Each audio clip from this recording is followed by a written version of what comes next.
السلام عليكم ورحمة الله وبركاته. تحياتي كل متابعيني ومشاهديني الكرام، أهلا مجددا في قناتكم التعليمية محمد علي علام. إن شاء الله في هذه الحلقة هناخد إن شاء الله شرح هام جدا بعنوان How to make a question. كيف تصنع سؤال.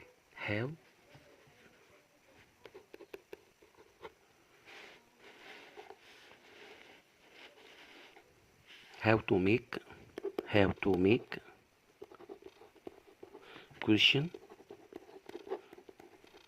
يعني كيف تصنع سؤال.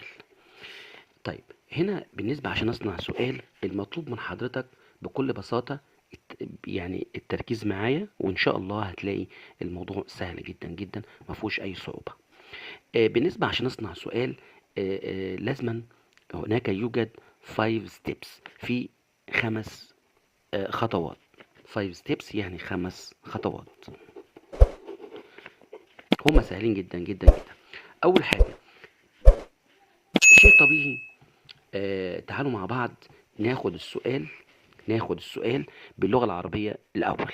بالنسبة للسؤال حضراتكم، عشان أصنع سؤال، أي سؤال موجود في أي لغة وات ايفر أيا كانت، بيبقى له صورتين، يا إما صورة البريزنت يعني مضارع، يا إما صيغة الباست يعني الماضي، ملهوش صورة تالتة. هو بيجي في صيغة يا اما مضارع يا اما باست ماضي، ملهوش صورة تالتة. طب بريزنت زي ايه يا شطار؟ لما اقول مثلا مثلا على سبيل المثال، متى تذهب الى المدرسة، او امتى هتروح المدرسة، ده في صيغة البريزنت مضارع. طيب لما اجي اسأل في صيغة الباست، متى ذهبت الى المدرسة او متى رحت الى المدرسة، يبقى اذا ده في صيغة الباست الماضي.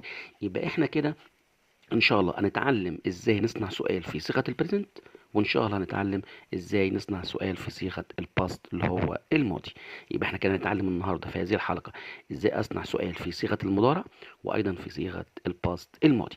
قبل ما اشرح اي حاجة، لازم نعرف يا جماعة جيدا المسؤول عن المسؤول نركز لو سمحت، المسؤول عن صيغة السؤال سواء كان في البريزنت او سواء كان في الباست في الماضي هو الهيلب فيرب اللي هو الفعل المساعد.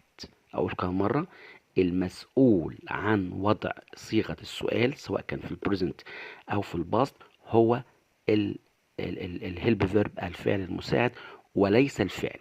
طب الكلام ده معناه ايه؟ هنشوف مع بعض الكلام ده معناه ايه بالتفصيل. دلوقتي حضراتكم انا عشان اصنع سؤال قلنا لازما هنتابع 5 خطوات 5 steps. طيب first step، اول خطوة عندنا حاجة اسمها ان احنا بنكتب او بنختار السوتبل interrogation، اللي هو أداة الاستفهام، صيغة الاستفهام أو أدوات الاستفهام أو أداة الاستفهام المناسبة. يبقى أول خطوة بنكتب أداة الاستفهام اللي هي suitable interrogation، أداة الاستفهام المناسبة. طيب يبقى احنا أو بأول خطوة بنختار حاجة اسمها suitable interrogation اللي هي أدوات الاستفهام المناسبة. يبقى أول خطوة بنكتب أداة الاستفهام المناسبة.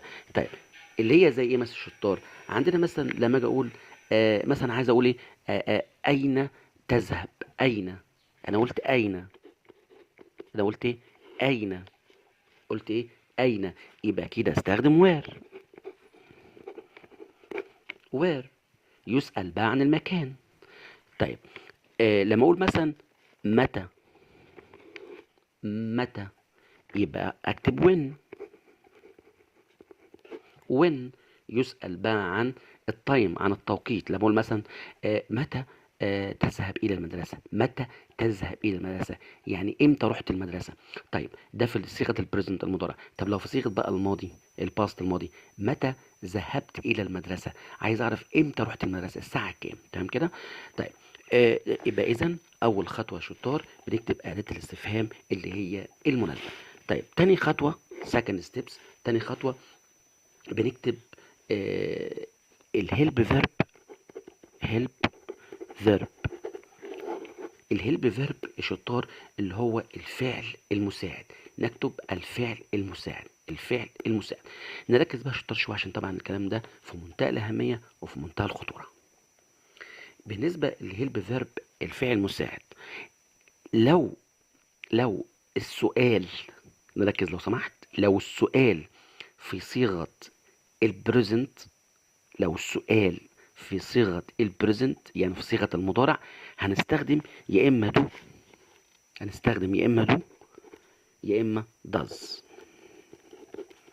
يا اما دو يا اما does. طيب امتى نستخدم دو وامتى نستخدم does؟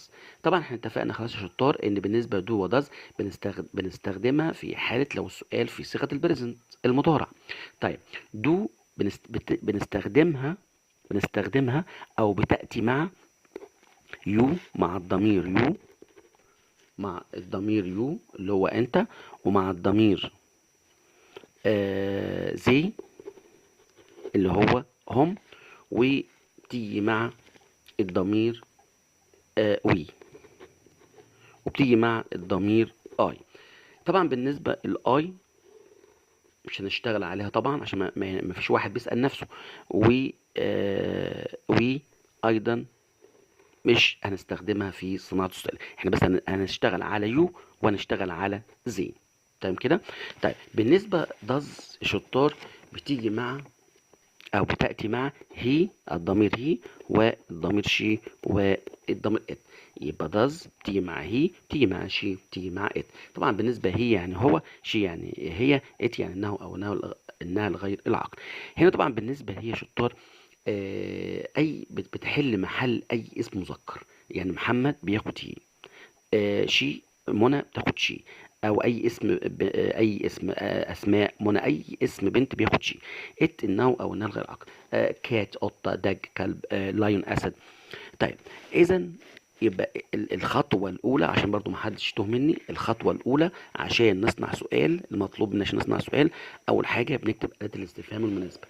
يبقى اول حاجه بنكتب اداه الاستفهام المناسبه.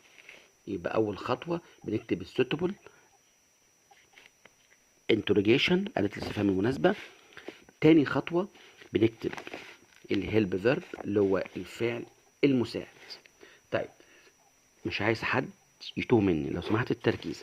طيب الخطوه الثالثه، الخطوه الثالثه اللي هي ايه بقى؟ اللي هي شطار حاجه اسمها subject. حاجه اسمها subject. subject. طبعا كلمه subject يا شطار هي لها 4 معاني. تيجي بمعنى فاعل، تيجي بمعنى ماده، تيجي بمعنى موضوع، تيجي بمعنى يتعرض. يبقى كلمة subject تيجي بمعنى فاعل، تيجي بمعنى مادة، تيجي بمعنى موضوع، تيجي بمعنى يتعرض. لكن يعني الآن هناخدها بمعنى فاعل عشان احنا طبعا دلوقتي بنشرح نحو، فطبعا النهارده هناخدها بمعنى فاعل. يبقى إذا كلمة subject بمعنى فاعل. طيب بالنسبة للفعل شطار،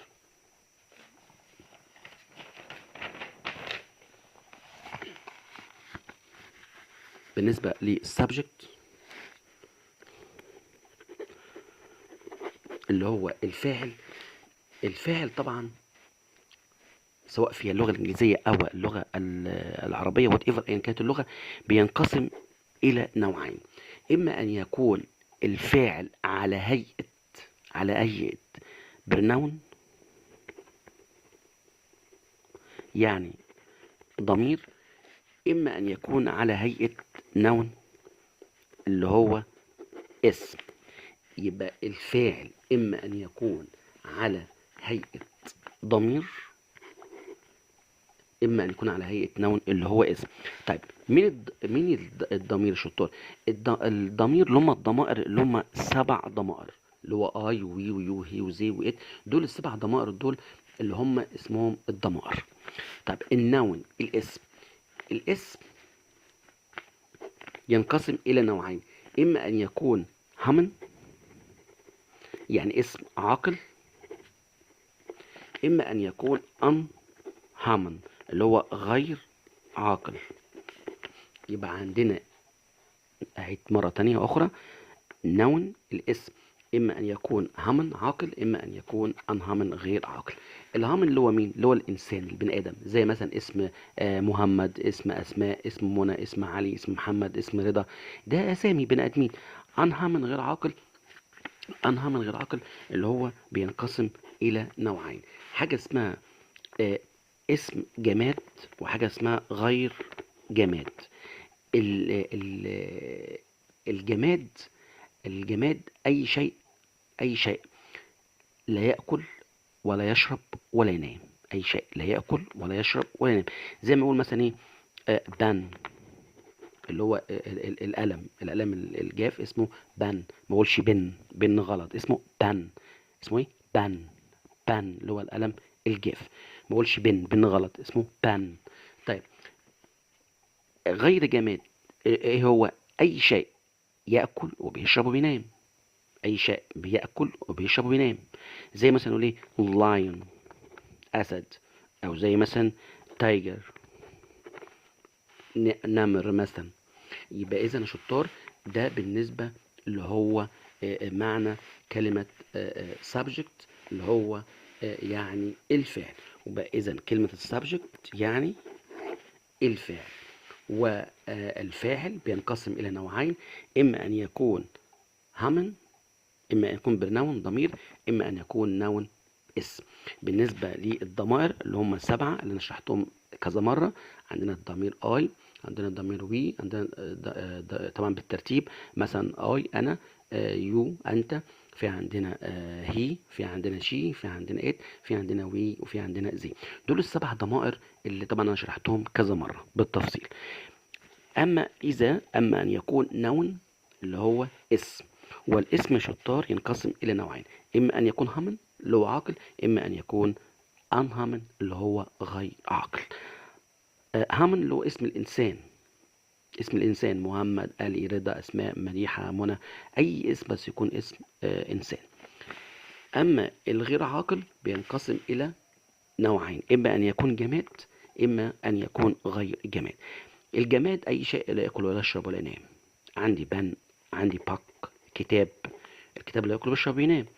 اما الغير جماد اي شيء ياكل وبيشرب وبينام، زي اللايون الاسد، زي التايجر النمر. تمام. طيب طيب نكمل المحاضرة القادمة عشان طبعا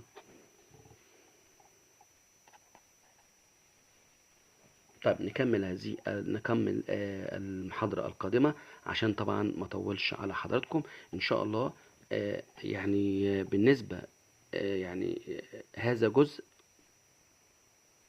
جزء نقدر نكمله، او ممكن ان احنا يعني نكمل الان، بس انا عشان ما حدش بس يقول المحاضرة طولت والحلقة طولت.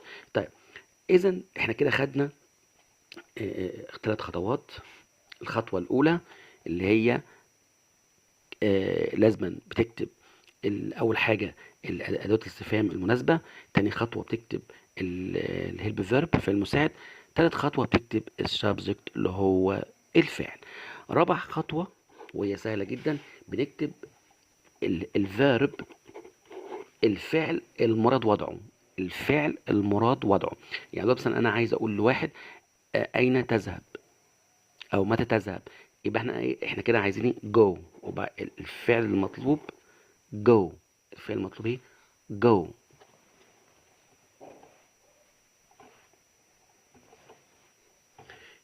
خامس خطوة والأخيرة اللي هي بنضع أداة الاستفهام المناسبة اللي هي الكويشن مارك، أداة الاستفهام.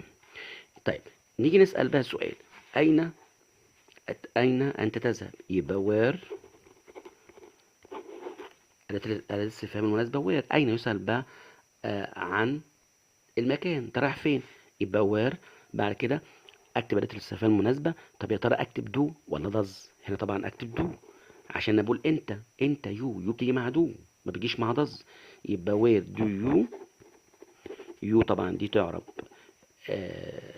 اللي هو السبجكت اللي هو الفاعل على هيئه ضمير، هذا سبجكت على هيئه ضمير. بعد كده where do you go، where do you go where do you go يعني أين أنت ذاهب. يبقى هنا go تعرب الفيرب الفعل اللي هو الأساسي. يبقى هنا where تعرب أداة استفهام. do تعرب help verb فعل مساعد. you تعرب subject فاعل على هيئة ضمير. go الفعل الأساسي اللي هو يذهب. وبعد كده بكتب أداة الاستفهام اللي هي الكويشن مارك. يبقى كده نشوف كده مع بعض الشطار. where number 1 do اللي هي 2. شوف كده مع بعض.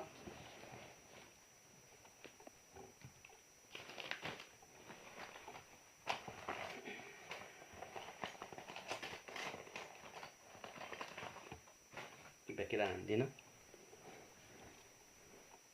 number 1 number 2 do number 3 2 you number 3 الخطوة الثالثة. جو الخطوة الرابعة. بعد كده question mark اللي هي الخطوة الخامسة. طيب يا شطار، يبقى احنا كده لاحظنا ان في 5 خطوات. تمام كده. ولو انا بقى حبيت اسأل مثلا اين يذهب محمد، يبقى نفس الكلام where تمام. بدل do اشيل do واكتب مكانها does. طب ليه كتبت does يا شطار؟ عشان بقول اين يذهب محمد ده بيحل محله هي، وهي ما بيجيش مع do، هي بتيجي مع does زي ما شرحتها قبل كده لحضراتكم. يبقى where does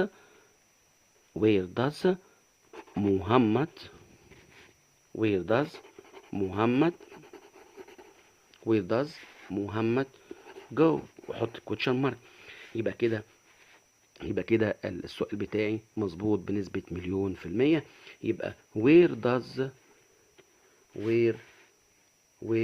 does محمد go يعني أين يذهب محمد. بكده عشان ما اطولش على حضراتكم، ان شاء الله في حلقة ان شاء الله المحاضرة القادمة برضو هنكمل مع بعض سويا الحلقة الثانية الخاصة او المتعلقة بكيف تصنع سؤال. اترككم في رعاية الله ودمتم، والى اللقاء في حلقة جديدة ان شاء الله.